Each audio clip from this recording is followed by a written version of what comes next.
தேவனுக்கு மகிமை உண்டாவதாக. இந்த நாள் இது குட் ஃப்ரைடே நாள். பிக் ஃப்ரைடே நாளில் குட் ஃப்ரைடே ஒரு பக்கம் தான், பிக் பெரிய வெள்ளிக்கிழமை. வருடங்களிலே வருடத்தில் ஒரு வெள்ளிக்கிழமை நமக்கு பெரிதாக வருகிறது. அதான் இயேசு கிறிஸ்துவை தன் ஜீவனை சிலுவையிலே வைத்த நாள். அருமையான இந்த நேரத்துல நாம் தேவனை இந்த மரணத்தை நினைவு கூறும்படியாக தேவன் நமக்கு ஒருத்ததான் இறக்கத்துக்காக தேவனை பிரிக்கிற எனக்கு எல்லாம் இருக்கு. என் கண்பாடு நிகழ்ப்புல அந்த எழுத்துக்கள் எதுவுமே எனக்கு தெரியல. ஆனால் தேவன் நமக்கு உதவி செய்வார்.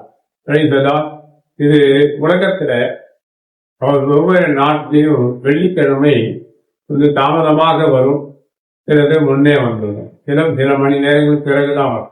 நமக்கு இந்திய கணக்கெடுப்பின்படி இன்றைக்கு நைட் 12 மணிக்கே வெள்ளிக்கிழமை துவங்கிவிட்டது.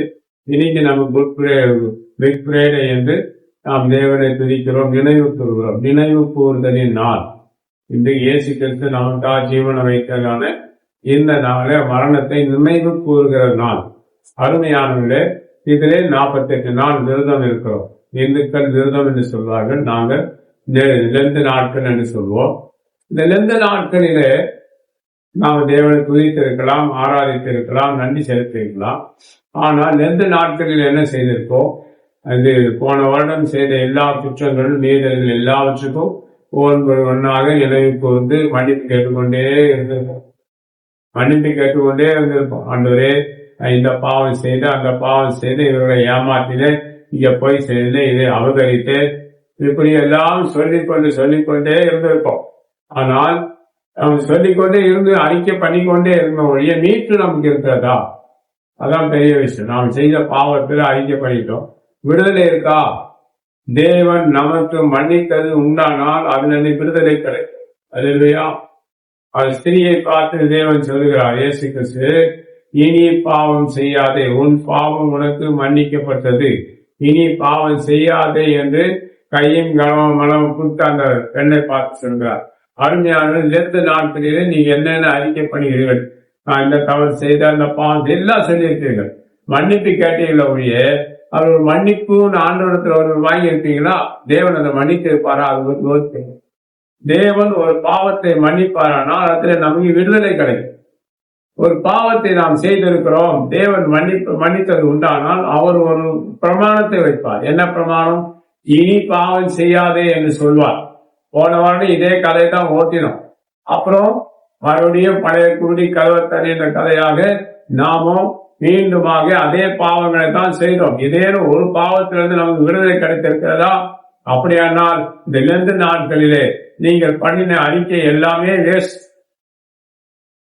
இந்த நாளிலே நீங்கள் முழுமையாக அறிக்கை செய்து தேவனோடு ஒப்புருவாங்க. இனி பாவம் செய்ய மாட்டேன். எந்த பாவம் செய்ததாக நீங்க அறிக்கைப்படுகிறீர்களோ அதெல்லாம் தேவன் இந்த நாட்களில் மன்னித்தது உண்மையானால் அந்த பாவங்களிலிருந்து உங்களுக்கு விடுதலை கண்டிப்பாக கிடைக்கும். அந்த பாவங்களை இனி செய்யாது இருக்க தேவன் உதவி செய்வார். மறுபடியும் ஈஸ்டர் பிறகு அதே பாவங்களை பின்தொடர்ந்தால் ஆண்டவர் நீ செய்த பாவங்களை நீ பண்ண அறிக்கையை கேட்க அவர் செவிகளை எட்டவில்லை, அது உனக்கு மன்னிக்கவில்லை, அவர் ஒரு ஒழுங்கை கொடுக்கவில்லை. போன வருஷம் செஞ்ச அந்த பாவம்லாம் அறிக்கை பண்ணிட்டா நான் மன்னிச்சிடுறேன், ஆனா இனி பாவம் செய்யாது என்கிற ஒரு கட்டளை உனக்கு பிறப்பிக்கப்பட்டது உண்மையானால் அந்த பாவத்தை அடுத்த வருஷம் நீ செய்யாமல் இருப்பாய். இதுதான் பிக் ஃப்ரைடே, அருமையான முதன்மையான நாள். ஒரு நாட்டில் போகும், ஆனா நம்ம இந்தியாவில் இன்றைக்கு தான் குட் ஃப்ரைடே, அந்த பிக் ஃப்ரைடே. அதாவது நாமும் செய்த பாவங்களை அறிக்கை செய்திருப்போம். நாம் நினைக்கிறோம் ஆண்டவர் மன்னிச்சுட்டார், ஏசப்பா எல்லா பாவத்தை மன்னிச்சுட்டார். ஈஸ்டர் முடிஞ்ச அப்புறம் நீ இந்த பாவத்தை தொட்டீங்கன்னா ஒரு பாவம் உனக்கு மன்னிக்கப்பட்டதில்லை. ஒரு நீ பண்ணின அறிக்கை தேவனுடைய செவியில எட்டினதே கிடையாது. தேவனுக்கு சமீபத்தில்லை. உன் விரல்களினால் உன் கரங்களினால் செய்த பாவங்களே உனக்கும் உன் தேவனுக்கும் பிரிவினை உண்டாக்கி இருக்கிறது. அந்த பிரிவினையை நீ அகற்றி போடாவிட்டால் உனக்கு மறுபடியும் அந்த பாவம் வந்துவிடும். அந்த பிரிவினையை தகர்க்காவிட்டால் நீ செய்த பாவங்கள் ஈஸ்டர் பிறகு மறுபடியும் வந்துவிடும். அது உன் ஆட்டி படைக்கும், விடவே விடாது. சரியான ஜெபம் பண்ணி ஆண்டு அறிக்கை செய்து சரியா விடுதலையானால் உன் பாவம் உனக்கு மன்னிக்கப்பட்டது ஆண்டவர் சொல்வார். நீ இனி பாவம் செய்யாது என்கிறதான் ஒழுங்கை தேவன் உனக்கு கொடுப்பார். அந்த அறிக்கை பண்ணாவிட்டால் நீ மன்னிப்பு கிடையாது. இந்த நாள் உகந்த நாள் உனக்கு அல்ல. அருமையான இந்த நாளை நாம் செலிபிரேட் பிரதானமா நினைக்கிறது கூட ஒவ்வொரு நாளையும் நாம் பிரதானமா நினைக்க வேண்டும். ஒவ்வொரு மணி நேரத்தை பிரதானமா நினைக்க வேண்டும். எப்பெல்லாம் நற்கரணை எடுக்கிறோமோ அதெல்லாம் நமக்கு பிரதான நேரமாய் நாட்களாய் நாம் எடுக்க வேண்டும். இதை நாம் அப்ப எடுக்கும்போது வாசிப்பு கொண்டு போற புத்தகத்துல படிப்பார்கள் அல்லவா, இதை நினைவு கூறும்படி இப்படி செய்தேன் என்றால் நீங்க மரணத்தை நினைவு கூறணும், உயிர்த்தது நினைவு கூற வேண்டும். இப்போ அவர் செஞ்ச பட்ட பாடுகளை நினைவு கூற வேண்டும், அவர் செஞ்ச ரத்தத்தை நினைவு கூற வேண்டும், ஏற்ற தழுவுகளை நினைவு கூற வேண்டும். ஒவ்வொரு நாளும் இந்த 48 நாளில நினைவு கூறுவீர்கள். இன்றைக்கு அதிகமாக நினைவு கூறுவீர்கள். நீங்கள் அழுது இருக்கலாம், அழுது கொண்டு இருக்கலாம், அழுது முடித்து இருக்கலாம். அருமையானவர்களே, உன் பாவம் உனக்கு மன்னிக்கப்பட்டது என்றால் அதிலிருந்து ஒரு விடுதலை கிடைக்கும். நீ அடுத்த ஆண்டில ஈஸ்வர பிறகு நீ போன வருடம் செய்த பாவங்கள் எதையுமே ஈஸ்வர பிறகு நீ செய்ய மாட்டாய். அந்த பாவம் உனக்குள்ளே வந்துவிட்டால் உன் சத்தம், உன் அறிக்கை தேவனுடைய செவியில எட்டவில்லை, அவர் உன்னை பார்க்கவில்லை, அவர் உனக்கு பிரமாணத்தை கொடுக்கவில்லை. இனி பாவம் செய்யாத என்று வார்த்தை உனக்கு பிறப்பிக்கப்படவில்லை. அடுத்த வருஷம் நீ தொடர்ந்து அதே பாவங்களை செய்வாய், மோசம் நோக்குவாய், ஏமாத்துவாய், பொய் சொல்லுவாய், கொலைபாதகனா இருப்பாய், பேசிக்கலனா இருப்பாய், பேசி கல்வியா இருப்பாய், குடும்பங்களை கெடுப்பாய், இன்னொருத்தன் பழையத்தை கெடுப்பாய், இன்னொருத்தன் கிடைக்கிற வருமானங்களை கெடுத்து போடுவாய். இந்த வருடம் செய்தது அதே தான் அடுத்த வருடம் செய்வாயானால் உன் பாவம் உனக்கு மன்னிக்கப்பட்டதல்ல.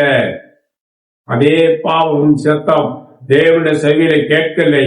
அதனால்தான் தொடர்ந்து இந்த பாவத்தை செய்கிறார். அருமையானவர்களே, ஒரு விடுதலை வேண்டும். பாவத்தை தொடரக்கூடாது. தேவன் மன்னித்தால் விடுதலை வேண்டும். இந்த பாவம் நம்மை தொடரக்கூடாது.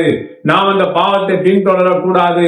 விரல்களினால் கரங்களினால் மறுபடியும் அந்த பாவங்களை செய்யக்கூடாது.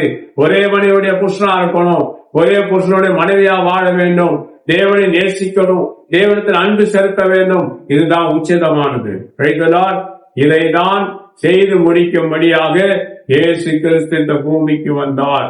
எபிரேய நிறுவக்காரன் சொல்கிறான், அதை படிங்க. எபிரேயர் 10ஆம் அதிகாரம் 7ஆம் வசனத்திலிருந்து 10ஆம் வசனம் படிங்க. அப்பொழுது நான், தேவனே உம்முடைய சித்தத்தின்படி செய்ய இதோ வருகிறேன். உம்முடைய சித்தத்தின்படி செய்ய இதோ வருகிறேன். இன்வால்வ் ஆகிறார் பாருங்க. அதுல படிங்க.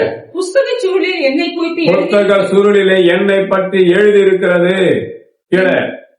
நியாய பிரமாணத்தின்படி செலுத்தப்படுகிற பலிகளை குறித்து சொல்லியபடி பலியையும் காணிக்கையும் சர்வாங்க தகன பலியையும் பாவ நிவாரண பலியையும் நீர் விரும்பவில்லை. அதெல்லாம் மாட்டார்.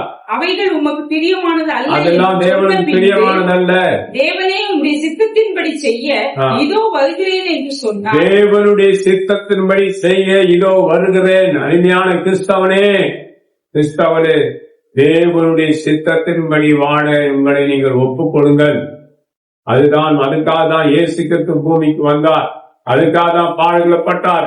இந்த நாளிலே சிலுவையிலே அறையப்பட்டதின் காரணம் உனக்குள்ள விடுதலையின் சத்தியத்தை கொடுப்பதற்காக தான். இனி அவர் வந்த நோக்கத்தை அவர் முடித்து விட்டார். நீ தேவ சித்தத்தின்படி நீ வாழாவிட்டால் ஒரு பிரயோஜனம் உனக்கு இல்லை. தேவ சித்தம் என்றால் என்ன? தேவ சித்தம் என்றால் என்ன? உங்களுக்கு என்ன தெரியும்? தேவ சித்தம் என்றால் அவருடைய ஒழுங்கு, அவர் ஒழுங்கின்படி வாழ்கிறது தான் தேவ சித்தம். அந்த அம்மா பார்த்து சொன்னார், உன் பாவம் உனக்கு மன்னிக்கப்பட்டது, இனி பாவம் செய்யாது. இதைதான் இன்றைக்கு இந்த குட் பிக் ஃப்ரைடே நாளிலோ நீ செய்த பாவங்கள் அறிக்கைகள் தேவன் கேட்டு உனக்கு மன்னிக்கப்பட்டது. இனி இந்த வருடம் செய்த பாவங்களை ஈஸ்வர் பிறகு நீ செய்யாதே. செய்தால் அது உனக்கு சாபமாய் அமையும்.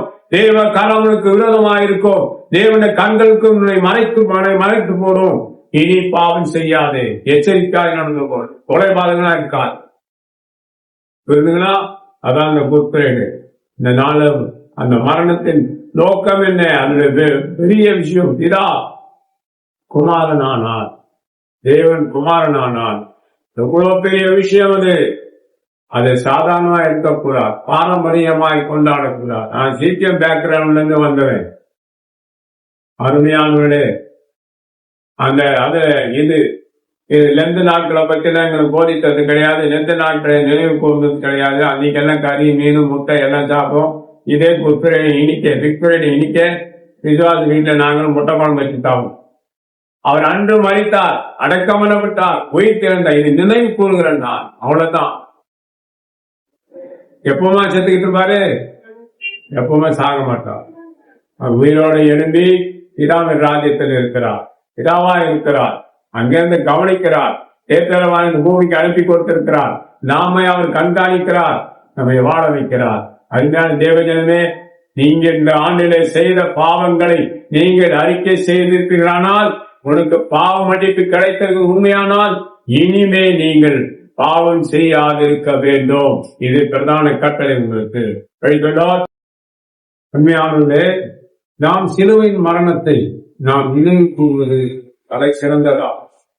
இயேசு கிறிஸ்து நமக்காக ஜீவனை விட்டார் என்று சொல்லுவதற்கு அவர் சிந்தின ஒவ்வொரு ரத்தத்தை நம்ம கணக்கில் எடுக்க வேண்டும். அருமையானவர்களே, அவர் பட்ட பாடுகள் கடமைகளை நினைவு கூர்ந்தால் உங்களுக்கு அந்த வேதனை தெரியும். இயேசு கிறிஸ்துவை அந்த சிலுவையில் அறையப்பட்ட நாளை முதல் அந்த தரிசனத்தை நான் பார்த்தேன். மேல் வீட்டிலே இந்த அபிஷேகத்துக்காக காத்திருக்கும் போது எல்லோரும் கூறுகிறார்கள், எல்லாரும் அபிஷேகம் பெற்றார். எனக்கு தான் கிடைக்கும். கடைசியில் ஒரு நாள் சொல்லிய பிறகு தேவன் தாண்டி இந்த பகுதி ஃபுல்லாவே எனக்கு காண்பித்தார்.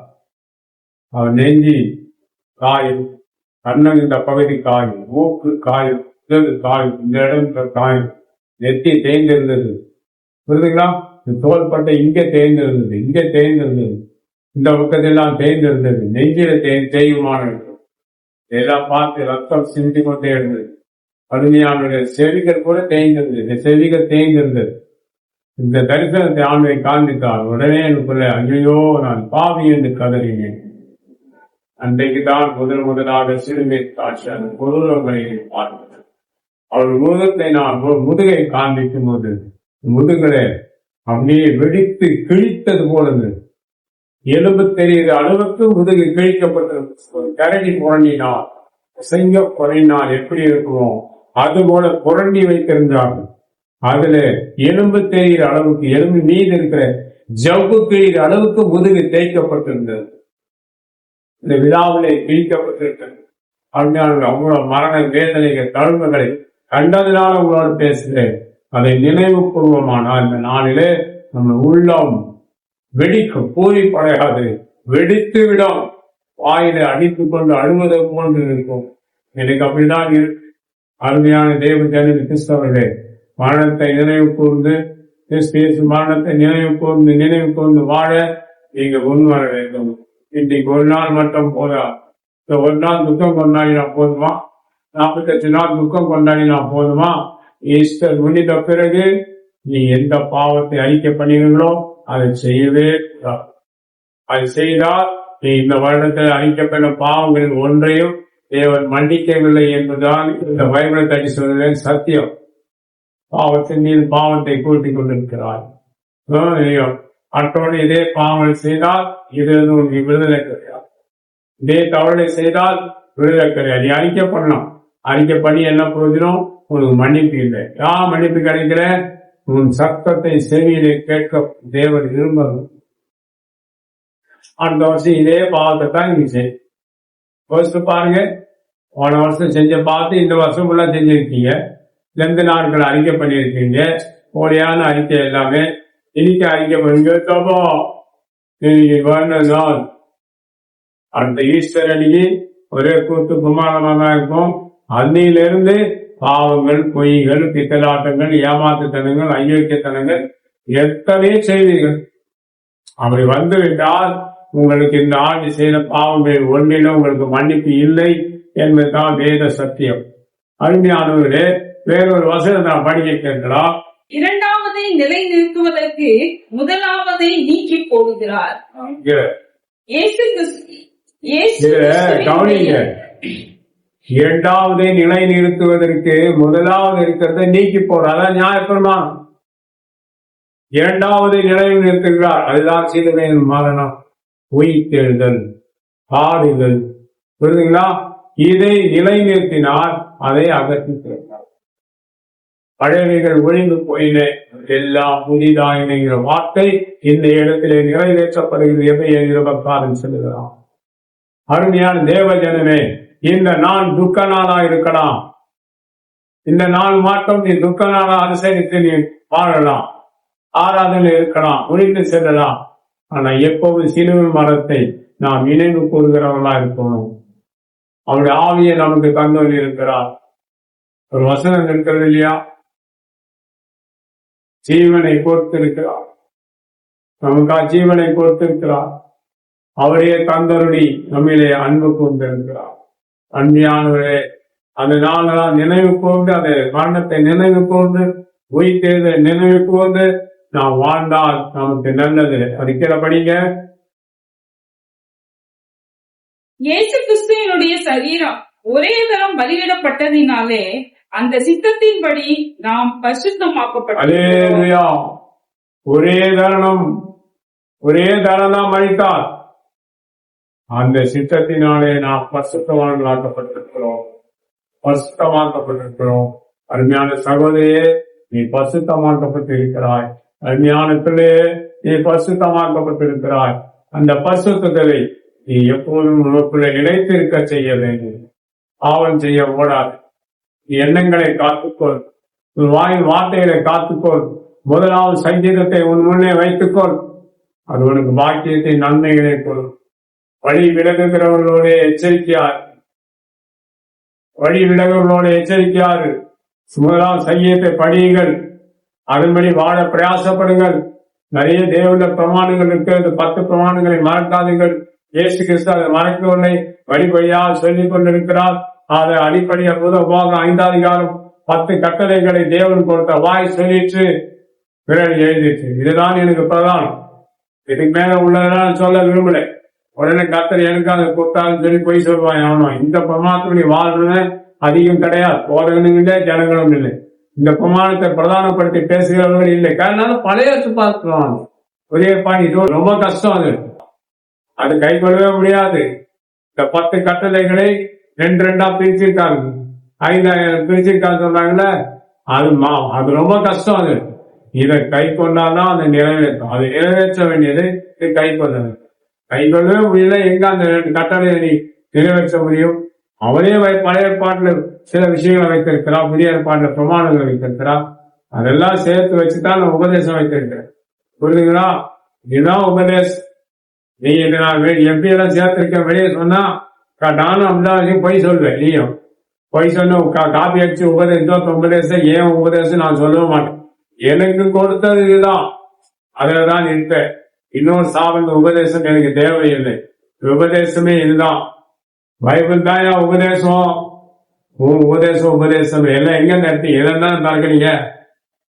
டைரக்டா வந்த பிரமாணத்துக்கு கைகளும் கட்டளையை விளக்கு, வேதமே வெளிச்சம், போதகை சிகிச்சை தான் ஜீவ வழி. இதுதான் உபதேசம். இதுக்கு முன்னிய உபதேசம் எதுவுமே கிடையாது. சில வார்த்தைகள் டிரான்ஸ்லேஷன்ல வித்தியாசமா இருக்கும், ஆனா வேதம் தான் வெளி. இதுதான் விளக்கு, இதுதான் கட்டளை, இதுதான் எனக்கு வைத்திருக்கிறேன். அது மாதிரி வைத்து வாழ விருப்பமானா விருப்பம். தேவ பிரமாணத்தை முன் வைக்காதவன் பரலோகத்துக்கு போக மாட்டோம். எத்தனை கோடி அள்ளி கொடுத்தாலும் பிறருக்கு ஏமாத்தி போய் சொல்லி யாருன்னா காசு வாங்கினா போக மாட்டேன். எனக்கு இதுதான், இதுபடிதான் வாழுங்க. தேவ கிருபை இது போல வாழுங்க. தேவன் உங்களுக்கு உதவி செய்வார். அப்போ தேவனுடைய அன்பை ஆழத்தை நான் அறியறேன். தேவனுடைய அன்பை ஆழத்தை அறிந்து கொள்ளுங்கள். குமாரனுடைய அன்பின் ஆழத்தை அறிந்து கொள்ளுங்கள். தேவனுடைய அன்பின் ஆழத்தை அறிந்து கொள்ளுங்கள், புரிந்து கொள்ளுங்கள். அவர் நமக்கு புதிய மீட்பை கொடுத்து நம்முடைய பரிசுத்தவான்களாக இருக்கிறார். பரிசுத்தவாதிகளாக பெண்களை மாற்றி இருக்கிறார். தேவனை அண்டிக் கொண்டு வாழ்கிறவர்கள் பாக்கியவான்களாக இருக்கிறார்கள். அவருடைய கரத்தின் கிரியைகளை அவர் நிகழ விடுவதில்லை. அருமையான தேவஜனமே, தேவன் உன்னை நிகழ விட மாட்டார். அவர் ஆவியை உனக்கு தந்தருளி உங்களவாய் உன்னிடத்திலே அன்பு கூர்ந்திருக்கிறாரே, அவர் உன்னை நிகழ விட மாட்டார். அவர் மரணத்தை எப்போது தரித்து வாழ்ந்து மரணத்தை நினைவு கூர்ந்து வாழ வேண்டும். பாடுகளை நினைவு கூர்ந்து வாழ வேண்டும். அன்றைக்கு இயேசு கிறிஸ்து சிலுவை மரத்திலிருந்து சிந்தின அந்த ரத்தம் என்ன சிந்தித்துக் கொண்டு என்ன வார்த்தை ஓசையிட்டுக் கொண்டு சிந்திருக்கும். ரத்தத்துல ஜீவன் இருக்கிறது. அருமையானவனே, அந்த இடத்துல என் பெயரை வைத்து சொல்கிறேன். அன்றைக்கு என் ரத்தம் இயேசுவின் ரத்தம் பூமியை சிந்தும் போது, அன்றைக்கு என் பெயரை உச்சரித்துக் கொண்டுதான் ஜீவனுள்ள ரத்தம் பூமியை சிந்தியது. என்ன? இருதயராஜே, என் மகனே, நான் உனக்காக தான் இந்த பூமியை நான் சித்தப்படுகிறேன் என்று இயேசுவின் ரத்தம் சத்தம் வீட்டு பூமியில சிந்தி இருக்கும். அப்படிதான் நான் எடுத்துக்கொண்டேன். நீங்கள் எப்படி எடுத்துக்கொள்கிறீர்கள்? இன்றைக்கு நான் மீட்கப்படுவதற்காக அன்று இயேசு கிறிஸ்து சிலுவை மரத்திலே ரத்தம் சிந்தினார், ஜீவன வைத்தார். அதேதான் இன்றைக்கு நடக்கிறது. அதை நினைவு கூறுகிறேன். எனக்காக அன்று சிந்தப்பட்ட ரத்தம் என் பெயரை சொல்லிக் கொண்டால் சிந்த. எதுக்கு இதுக்கு அடையாளம் என்ன? தேவன் குமாரன் மூலமாக, குமாரனுக்குள்ளாக உலக தோட்டத்துக்கு முன்பே முன்கிறார். அவர் என்ன சொல்கிறார்? எபிரேய நிருபத்திலே என்னை குறித்து புத்தக சுருளிலே எழுதப்பட்டிருக்கிறது, என்னை அனுப்புங்க ஐயா, நான் போறேன். மனிதனை உருவாக்கும் போது அப்போ ஒரு சத்தம் கூடி பேசுகிறார். என்ன பேசினார்கள்? நம்முடைய சாயின் படியும் நம்முடைய ரூபத்தின் படியும் ஒரு மனிதனை உருவாக்குமாக. அப்படிதான் தமிழ் இந்த பேசுகிறேன். அவருடைய சாயின்படி அவன் ரூபத்தின்படி நம்ம உருவாக்குகிறார். என்னைக்கா இருந்தாலும் நான் தேவ ஜனன் தான், தேவ மனுஷன் தான், தேவன் கைவிட மாட்டான். உங்க ஜீவிதம் சரியில்லை அப்படின்னா நீங்க பரலோகத்துக்கு போகவே மாட்டீங்க. அதனால காத்து சரியா உங்களை காத்து கொள்ளுங்க. தேவன் உதவி சிவா ஜெயிக்கிறாங்களா? மகா பரிசுத்தத்தான தேவனே, இந்த நாளை நினைவு கூற கொடுத்த கிருபைக்காக ஸ்தோத்திரம். மரணத்தை தனித்து எப்பவும் வாழ உதவி செய்துள்ளோம். எங்களை ஆசீர்வதி, எங்களை காத்தவர்களும் உங்களை கருத்தை தருகிறோம். இயேசு கிறிஸ்துவின் நாமத்தில் பிதாவே. Praise the Lord. God bless you.